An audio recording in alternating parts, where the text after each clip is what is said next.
Okay, so once you've actually gathered your resources, I'm going to show you a couple of extra little things as well as some learning resources for you. So the first thing is in the Trello Student Opportunities board. I just told you about a couple events, but there's a couple resources here that I've added which are actually really, really useful that I want to mention. One is you can code from home using this piece of free software, and it's called Sublime Text. And what it is you download it, and it's basically a word processor that will keep the code looking the way it sort of does in Dreamweaver. So it's a little easier to understand because it'll, it has lines, it'll color code everything, and it's free. So this is something you can use at home if you don't have Adobe Dreamweaver to at least plan your code from that aspect. And I'll kind of try and show you that a little bit later. I don't think this is going to let me download it onto the computer because it's a file from the internet and I don't have the admin password, but at a minimum I'll try and show you on my laptop how that works. Basically you can just open it up, edit your code, and then if you just save your file you can double click it and open it as a web page. So you still can preview it, you're just not going to have the live preview that you also have in Dreamweaver or some of the toolbars that allow you to insert code. But it is still a really helpful thing. That is free and that is in the web design resources section. There is also a CSS cheat sheet, which you're going to probably be good friends with, because what it does is it just tells you the code snippets you need to do certain things. So let's say you want rounded corners, it shows you what you type in to get rounded corners. Now Dreamweaver actually fills that information in for you, and that's why it's so easy. It's almost like you don't have to learn anything. You just have to guess and it will solve it, and I'll show that later. Doesn't look like this is coming up very quickly. There is still this code cheat sheet, and then one other thing is W3 Schools is a free resource, it's a website, and you can follow through with this. So this will probably be kind of like the type of thing I have you do on your Fridays when you're not here remotely, because it's something you can do very easily and take screenshots of. It does not require you to have any coding software or Adobe Suite at home. It simply requires that you have a computer and you have the internet.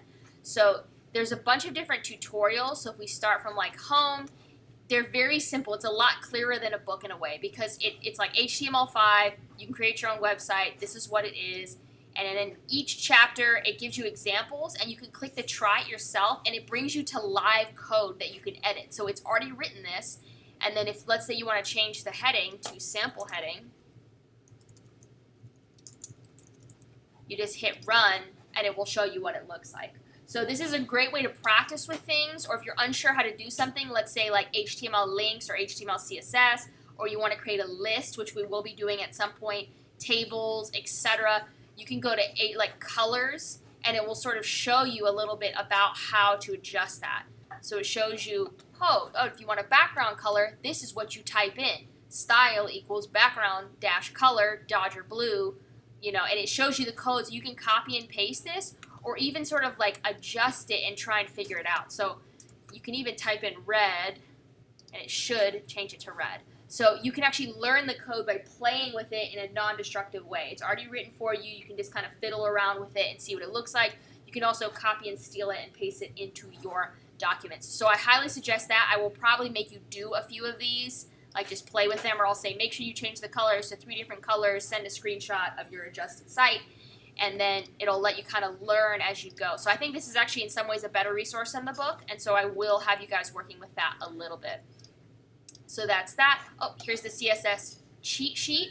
So it sort of shows you all the different things you can have. So if you want a border or an outline or something, you can go to border, and it will talk to you a little bit about some options. So for example, you can have a 1 pixel border. You can actually tell the border to be dotted, and you can tell the border to be a color. So it gives you a little bit of an idea of what you can do with some of these properties, and then shows you how they might be used in the program as well. So that's another thing you might want to kind of check out. So that's the CSS cheat sheet as well as w3schools.com. I'm going to exit those. Once again, those are in the Trello board. So once you kind of check out those resources, let's go back and look at our folder. So we have our sample travel site and our resources folder. I've actually found some of my tileable background tiles, and I'm going to grab one. These are very large files. I'm going to have to compress them. See, so this is the one I actually want to do. It's a seamless washi paper, so it definitely fits the Japan theme. And I'm just going to copy and paste that into my resources folder. So I'm going to save the resources folder as kind of the place where all the unedited images and content go. And then once I've edited them and they're ready for the website, I'm going to move them to images.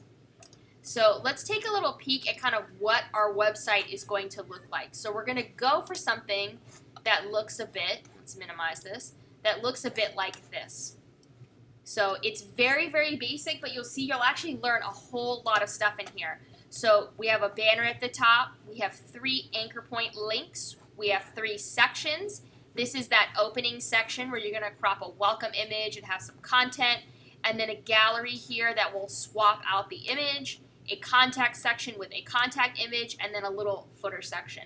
So as we can see, this is probably 1 box, 2 boxes, 3 boxes, 4 boxes, 5 boxes, 6 boxes, 7, 8, 9, 10, 11, 12. So there's probably 12 or 13 boxes and boxes happening here. So it's actually a little more than you would think, but it won't be too hard once we get started, and you'll be able to customize this to do whatever you want to do. So what you've probably done, or what you should have been doing for homework, is something along the lines of this. And it's sort of sketching out that site as I sort of kind of demoed it before. So you guys will be able to catch back up on this. But it is nice to have a sketch of some kind so that you kind of know what content you need to add. And then here you can see those exact same sizes that I just read off to you. And I can actually probably draw arrows to where they go. So here's the footer size. The contact image is that one. The thumbnails are these here. The gallery box is this one. And then we have the welcome image right there and the banner at the top. So now that we kind of know what our site is going to look like, you can see I actually have a digital wireframe that I made up in InDesign. You could do this in Photoshop as well, but because you already have the sizes, you don't necessarily need to do that. But I know my sizes, so now it's time to actually start editing down some of these images. So I'm going to open Photoshop, which seems to be all over the place today. Let's drop those in there. Get these out of the way. And I'm going to work my way through these notes. So I'm going to open my notes file and just keep that off to the side. And I'm going to go one by one, and I'm going to resize my images to the sizes here and adjust them as necessary. And then I'm going to compress them. So that'll be like basically our whole next phase. So first things first, I want to pick what image I want for my header banner. And I think these cherry blossoms will probably be perfect because they're sort of nondescript. They're not too busy. So all I have to do is actually crop this down. One way, I'm sure you guys are actually probably better at Photoshop than I am, so I do sometimes things in a weird roundabout way. But what I'm actually going to do is take my marquee rectangle, and I'm going to say style fixed size, and then I'm going to type in that size. So width of 1,000 and a height of 200. And then when I click once, I'll have like a nice box that I can kind of crop down to. So I can actually go to image crop and just crop it like that. I believe that in Photoshop I've actually lost all of the exterior content. So if I were to hit Command A and resize, I've now lost all of that. You could also scale it down and do it a different way, but that was just a really quick way to do it. So let me deselect. I can actually do a crop here and do a ratio of 1,000 to 200. And then this way I can actually crop to the full size of my image. That's probably the better way to do it. It's just there's a couple different ways you can do it. I'm going to hit. Actually, let's move it around a little bit, see if that's what I want. I think I like that a little bit better. And I'm going to click out and hit crop. So now I have a ratio size banner, but this is still too big. It's not the exact size, it's just the correct ratio. So I still have to go to image size, and bring this down to 1,000 by 200 pixels. I'm going to leave the resolution at, you kind of can make some different decisions here. 72 is the lowest you would need. I find that if you compress the images, you can actually leave the resolution higher. I'm not sure how that interacts. It's just something I've seen other people do. So I will leave the resolution at 72. I will leave it at 1,000 by 200 and click OK. It is now scaled down, and all I have to do is save it. So I'm going to hit Save As, and I'm going to call this Banner and I'm actually going to try and save it in my images folder. So I just toggle that open, go to images, JPEG, banner, and hit save. I'll leave it at high resolution. It's not super huge, so it should be fine. And that's essentially how you're going to go through your images. So you can see if I go back to my resources, in my images folder, I now have a correctly sized banner. Now, I actually probably will go back and add type to this and then save it again. So, for example, I'm going to hit my type tool and I'm going to hit Visit Japan. We can add this text live in Dreamweaver, but just to make things as simple as possible, I'm going to make it like this. And let's bring that up in size a little more. Let's go with 150. Perfect. All right, so what's nice about being able to do it here is I can add some like layer effects, so I can double click this and add like a drop shadow or do some things like that. You can actually add drop shadows in HTML, but it's a little bit faster and a little bit easier to just do it here. So I'm going to add like a little pinkish border. I'm going to bring up the opacity, the distance, the spread, the size. Bring that back down. There we go. So that kind of helps. And then I'm going to change the font because I really don't like this typeface. Track that open.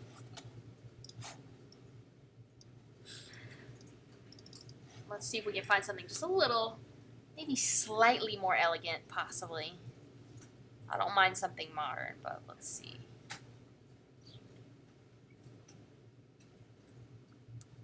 Definitely not Comic Sans. We are not going for that look today. And definitely not something like this. Don't pick a cheesy font, y'all. Be elegant. We can do it. All right, so let's see.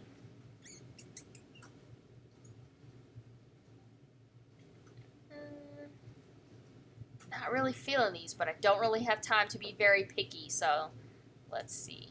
How much more time can I waste? Oh, I went too far. Okay, let's see. Don't like that. Alright, we're just going to stick kind of with what I got there. Not my favorite, but I'll make do. I'm probably actually going to see if I can change this to a very, very light blue. So the one nice thing you can do is that you can add like a lot more complex text effects and sort of do like fancier stuff in here. So I just kind of tried to offset a little bit where we have the blue Visit Japan. Maybe I'll even add like sort of like a color overlay just really quick. See if I like that.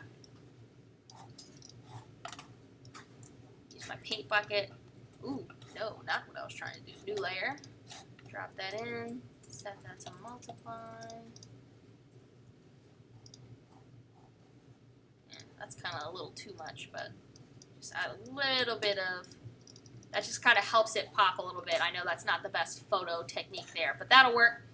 I'm going to actually save this as a PSD back in my resources folder, just so that if I want to go back and edit this, I can. And then I'm going to resave it as a JPEG named banner.jpg. So you'll have time to work on that in a moment. So banner.jpg, travel site images, it's going to replace that one. And there we go. So there's my banner ready for my website. Now all I have to do is resize my other images. And I know this video is going to be long if you have to rewatch it, but I want to make sure you see everything that you need to see.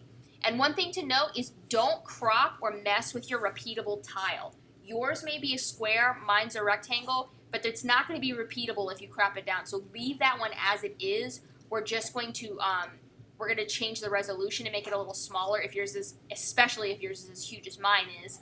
And then we'll adjust the others. So now I just need to look at what my next images are. So I have the banner is finished. Now I need to create my welcome image, which is 350 by 400. And for that one, I am going to choose, we'll do the Mount Fuji one. So I'll bring that into Photoshop. I'm going to go to my crop tool and I'm going to do the same thing, 350 by 400. And then I'm going to move it around and crop it. I'm definitely adulterating this photo by doing this, but it's okay. I'm going to crop it, And then I'm going to resize it because I only cropped it to the ratio. It's not the exact size I want. So I'm going to go to image size, 350 by 400. And I'm going to bring my resolution down to 72. Click OK. Ooh, that looks really small. I think I might have made that too small. Let's check real quick. Image size. We're going to do 350. I'll leave the resolution because we're going to compress it, and hopefully that'll be okay.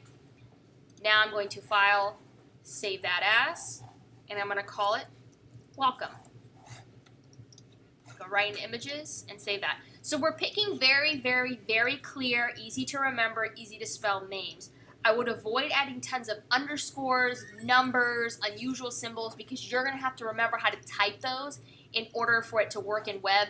And if even one of those letters is wrong or a capital letter isn't right, you're going to run into some problems. So I've done my banner, my welcome image. Now I have to adjust all 3 gallery images to the gallery box size and the thumbnail size. And I'm going to just do it by hand, although I could create a Photoshop action to crop these. I'm just not going to spend the time doing that. So in this case, I'm going to grab my other 3 images. I'm going to bring them in. I'm going to go to my crop ratio situation, and that is 600 by 400. 600 by 400. Let's move this over a little bit. Crop. And I'm not going to save it yet. I'm actually just going to do it to all 3 first. It looks like this one's already that exact size, amazingly. Impressive. Okay, so I'll leave that one as it is. And we'll do the same for this one. And crop them down. And now we're just going to go to image size, and do the same thing back and forth. So 600. Because it's already cropped to the ratio, it'll adjust that automatically. Image size, 600. And image size, 600. Now I'm going to quickly save all of these. So we'll call this Gallery 1. And don't worry if I'm going a little fast. You have plenty of time to do this. Save as Gallery 2.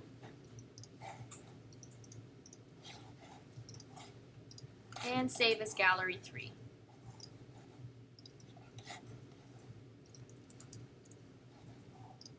So now, before I close those, I'm actually going to crop them again because I need to crop them down to that 100 pixel by 100 pixel thumbnail size. So I'm going to go back to my crop tool. Actually, this time I'm going to use my marquee tool. I will do it that way just because it'll be a little bit faster. And I'll do fixed size, 100 pixels by 100 pixels.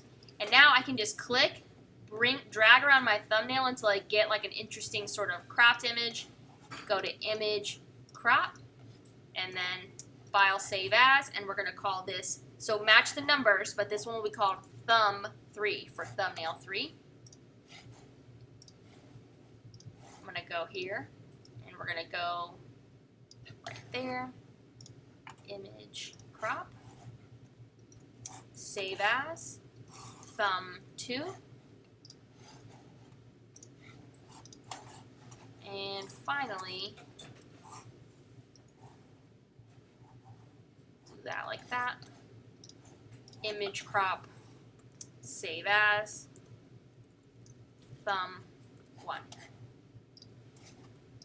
So that way I didn't have to open them multiple times. I was able to scale them to the correct size for the gallery and then also create matching thumbnails, and now I can just exit those. Now the final image that I believe I'm going to need, because I don't believe my footer in the actual sketch has an image in it, we may make something for that, but I'm not worried about it, is to create the contact image. So let's see if I have any images left that I haven't used, and I think I might be missing one. So let me see if I can go really quickly back to Pixabay and grab one more image. So in this case, let's see, go to the next page, we'll do another mountain shop, kind of bookend that. So download that.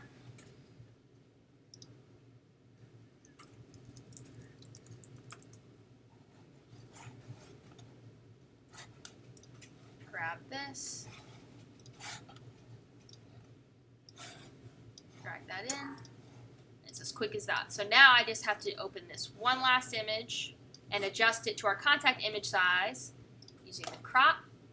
It will be 300 wide by 400 tall. So perfect. Scoot that right like that. Crop. Image size 300. File, save as, and then we're going to call this one contact.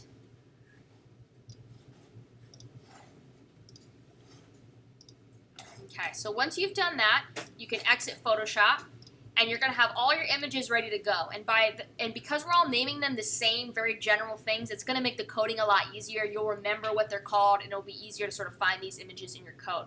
So you can see I have 3 thumbnails at 100 pixels. I have 3 matchingly cropped gallery images, and then I also have my banner, my contact, and my welcome graphics. Now, the next thing I have to do is I actually have to compress these because they're still a little bit too big.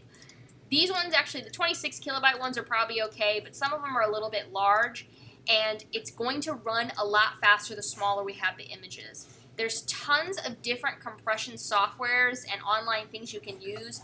I do find this one to be really easy. The only unfortunate thing is it's going to rename your files, and you're going to have to fix the names, but it's not too hard. So all you do is drag and drop them, and this is compressedjpeg.com, and then once they're finished, it'll show you about how much it's reduced it.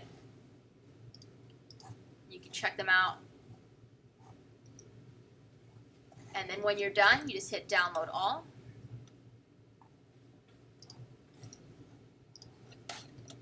Should have a compressed JPEG zip folder. And then see, the only unfortunate thing is it adds this .-min.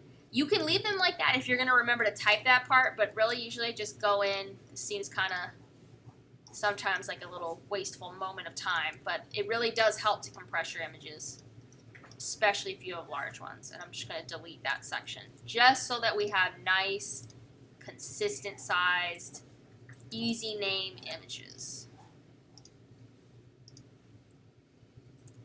Now, if you have like hundreds of images, you might kind of be a little bit in trouble, and you may actually want to choose a different compression software. I know there's a ton of different ones. There's some you can pay for. There's a few that you can download that are actually programs on your desktop. I'll look into what's available, but for the purpose of this, this is something I actually remembered, and it was a little bit faster. So I fixed the names. I'm going to highlight them, and then I'm just going to replace these other ones. Done.